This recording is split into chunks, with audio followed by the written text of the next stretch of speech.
Thank you. That was terrific. I actually was quite inspired by Eric's earlier work, which is very consistent with this, where he made the point that the only thing that the public trusts is, in terms of reforming healthcare, is doctors, that they don't trust government, they don't trust insurance companies. And it's nice to see this here, and that sort of gave me great comfort in thinking about something like the Accountable Care Act and accountable care organizations, because that is like a truly doctor-driven, generally, reform. I know that every other professor of Eric's at University of Virginia probably would also like to take credit for his great success, but I figure I'll put in my claim too. I was lucky enough to have gone as my undergraduate public finance in 1986. In 1986, that's just a few short years ago, yes. So, yeah, that's right. He was, very early on. He was, anyway, I want to talk a little bit about, I guess I should say, equity or equality of accountable care organizations. I think by now you already know this. I feel like we ought to, we sort of have to include something about accountable care organizations. And I'm assuming that people have, that know about this idea of shared saving if they brings costs down and keep quality levels up. And this is something I want to focus on, is the impact of the ACA on quality. So the first question is, can ACOs improve equity in healthcare? That's a question, again, that's been posed before. But I also want to sort of take seriously the idea that ACOs may worsen equity in healthcare. For example, there's concerns that ACOs may try to shed kind of the sickest patients that they don't really want. They want to sort of keep the healthy patients, and particularly in areas where there's a lot of overlap of ACOs. For example, in cities where there might be 3 or 4 different ACOs, you can imagine kind of people going from one to the other, encouraged by an ACO that's anxious to sort of, push that patient over to the hospital across the street that's running an ACO. Another concern is that ACOs may not locate in low-income areas. Now, of course, if you think that ACOs are bad for equity or quality, then the fact that ACOs don't locate in low-income areas may be a good thing. But I think, so we want to sort of think about those two questions separately in this analysis. I also want to talk a little bit about what's the evidence. Do we know anything about answers to these questions? And so I want to start first with what I see as the problem, a very serious problem. And this has to do with racial disparities in treatment of highly effective care. And the example I'm actually going to use, and I'll show you evidence on, is hemoglobin A1C testing for diabetics. And that's kind of a standard HEDIS quality measure by now. And it's something that ought to be done every year, at least. And so I have to apologize. I know it's kind of late in the afternoon, but this is a graph, and let me explain the graph, but I'll kind of go through it so you understand it. So here's percent A1C tests for whites, and here's percent A1C tests for blacks. This is a 45-degree line right here. So any point on this line is perfect equality. The ideal is that point there. We're at about 100% for each. So that's where we want to be. Well, this world is a wicked place, and that doesn't always happen. So I'm going to show you a network, a hypothetical network here. And I'm talking here about physician-hospital networks. That is, if you think about a hospital, there are doctors that are loyal to that hospital, meaning that they admit almost all of their patients to that hospital. In turn, those doctors have patients that are loyal to them. That is, the patients see that doctor the most. And these are what Julie Bynum and Elliot Fisher have sort of first defined as physician-hospital networks. So it's a group of almost everybody in the Medicare population where we can kind of group them into where do they get their primary care. So oftentimes people will talk about hospitals, but most people in any given year don't go to a hospital. We want to know where they're getting their primary care. So in this case, this dot here is a physician hospital network. So we may name the hospital, but it's really about how the physicians that are connected with that hospital are treating the patient.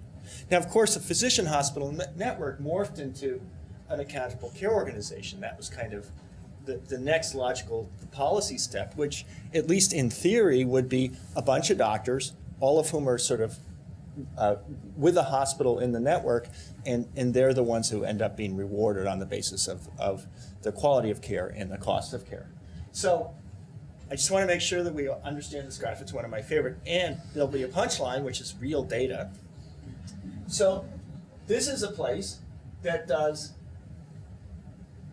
not so great on overall quality, but it is an equal, right? The 60% of blacks, 60% of whites are being treated.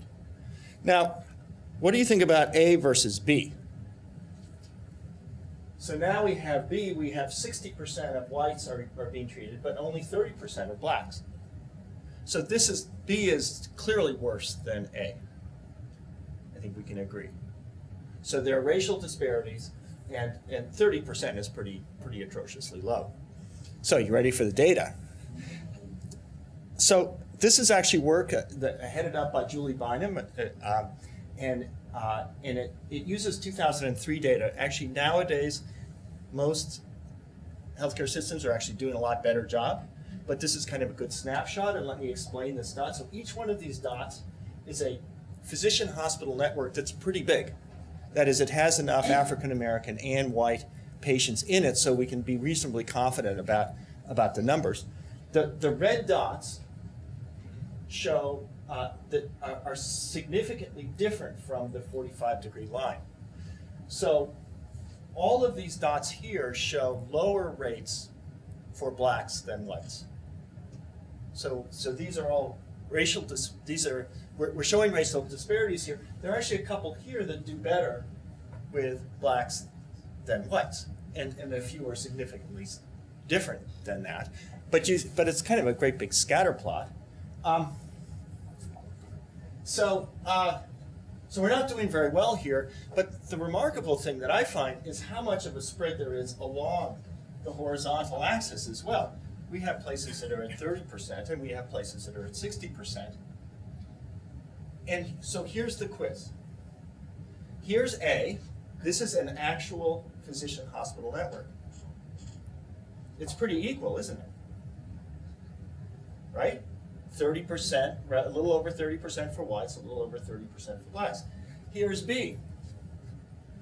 It's about 60% for whites, 45% for blacks.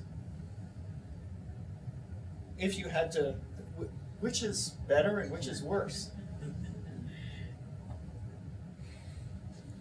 So A is practicing equal opportunity, horrible care.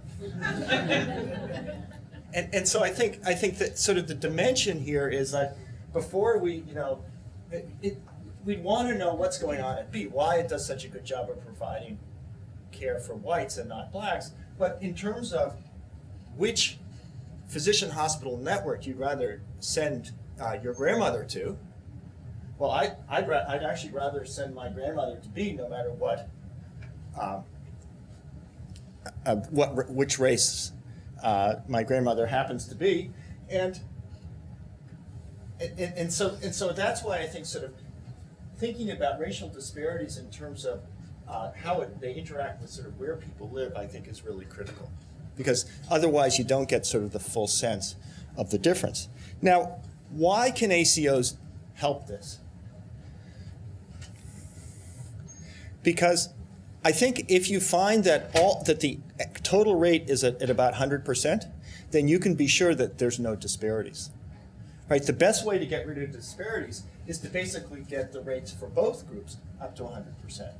And that's what we want to look for in ACOs. And the idea is if they're under pressure to get 100%, they have to get all of their patients up to that 100%. It's not, again, sort of, oh, you have to stop practicing racial discrimination. It's you got to get to 100%. and that gets the job done. So the second question, and I'm actually going to come back to this quality issue, whether they're successful in doing this, is the concern that ACOs may shed the most complex patients. They might try to get rid of them. And I'm going to use evidence from the Physician Group Demonstration Project, which is the best pilot we have for accountable care organizations. They're not exactly the same. There's accountable care organizations a little bit different. They've sort of cleaned a few things up. They've learned from this physician group practice demonstration. But it still kind of looks like an ACO. It's that providers received 80% of savings if they got to 2% of the threshold. That is, if this new physician demonstration group, which is like an ACO, managed to keep cost growth below a comparison group of other systems in counties nearby, but they had to meet the quality targets in order to have any chance of getting the cash back. And the benchmark was the 2004 spending level, so that's sort of the baseline where they started, and then they sort of went out through 2010. There were 10 PGP sites all over the country. They were quite different. In some cases, there's Dartmouth-Hitchcock, Geisinger, University of Michigan, and some of them were actually kind of just a bunch of healthcare practices that decided to get together, a bunch of physician groups that decided to get together and form their own ACO. Right? And so this is the paper. Carrie Kalla was the lead author on this, that looked at these differences across different groups. Here's where we kind of circle back to this question about quality. One thing they were very, very good at was getting to high quality care in the sense of complying with the standards that were mandated under the PGP. Right? I know there's a bigger conversation about whether that really means quality of care, but this would include things like A1C tests, so at least we're sort of away from those bad old days where we're doing 40, 50% compliance with quality guidelines. So my assertion is at 99%, there's not a lot of room for racial disparities in these quality measures. And that's a good thing. They are paying attention, and not just because it's the right thing to do, but because if they don't, they're not going to get much money back. They're not going to get any money back. So that motivates. Now, here are 5 sites that achieved real savings. The remarkable thing about this study was not so much the overall impact on costs, which was basically nothing, but the incredible variation across systems and how they dealt with this. So 5 sites actually made money. University of Michigan actually won the jackpot. They were high to begin with, but they still got their act together. But I want you to notice, so you know about dual eligibles. They're people who are eligible for both Medicaid and Medicare. And they tend to be the very sickest group.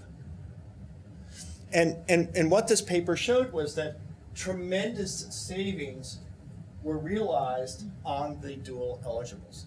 Even Park Nicollet, which basically made nothing in the aggregate, managed to save $2,000 per person per year on the dual eligibles.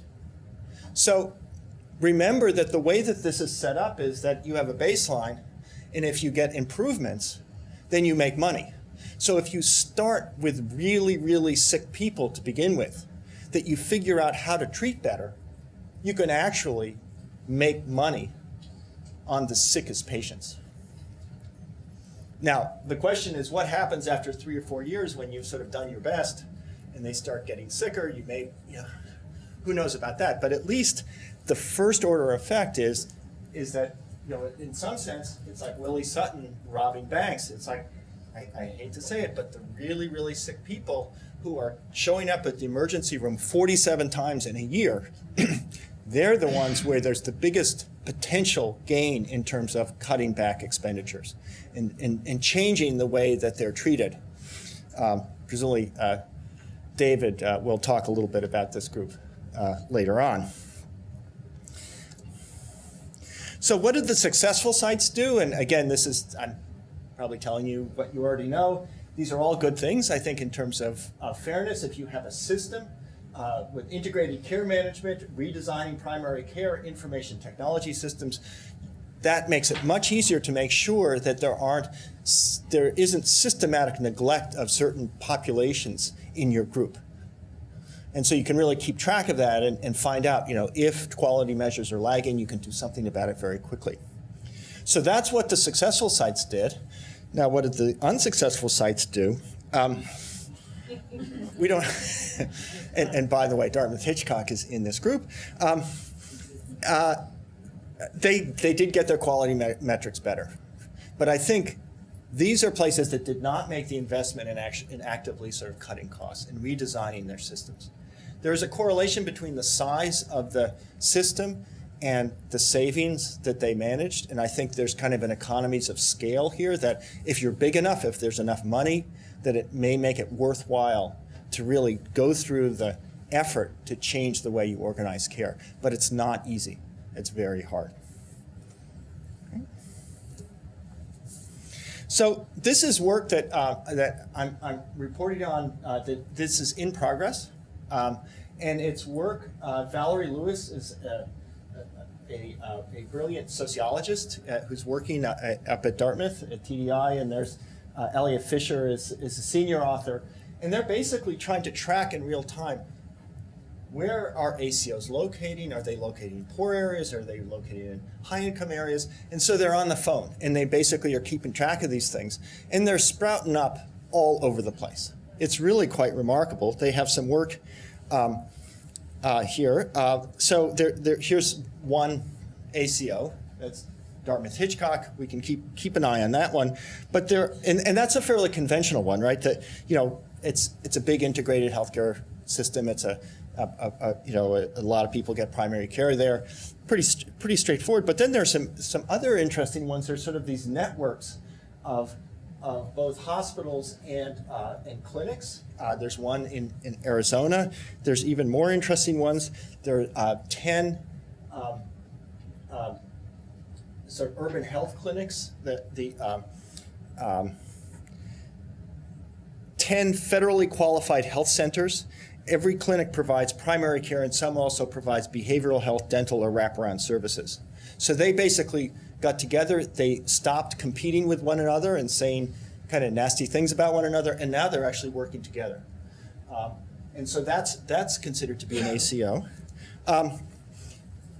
Hennepin County is the county healthcare system in Minneapolis, and so they include the county-owned hospital, the county-owned federally qualified health center, and the county social services all combined. So, again, they're trying to make an effort. And finally, this is my favorite. Are they doing this in Chicago? I know that they've got 3 of them. They're basically centering the ACO around the pharmacist, figuring that it's like that's where they find out the problem, and so the pharmacist has the patient's health records, and then they kind of refer things to primary care physicians and nurse practitioners at the Walgreens retail clinics, and so trying to sort of keep their medication compliance up as sort of a first line of defense against poor health outcomes. So some really interesting models here that are kind of in play, which I think sort of speaks well for this for what's kind of going on with this. I should mention again and stress firmly, this is Valerie Lewis's works at work. I even borrowed her slide. She gives a great she's a qualitative sociologist, so aside from knowing like all the good number stuff, but she's been out talking to all of these places, so she has some really good stories.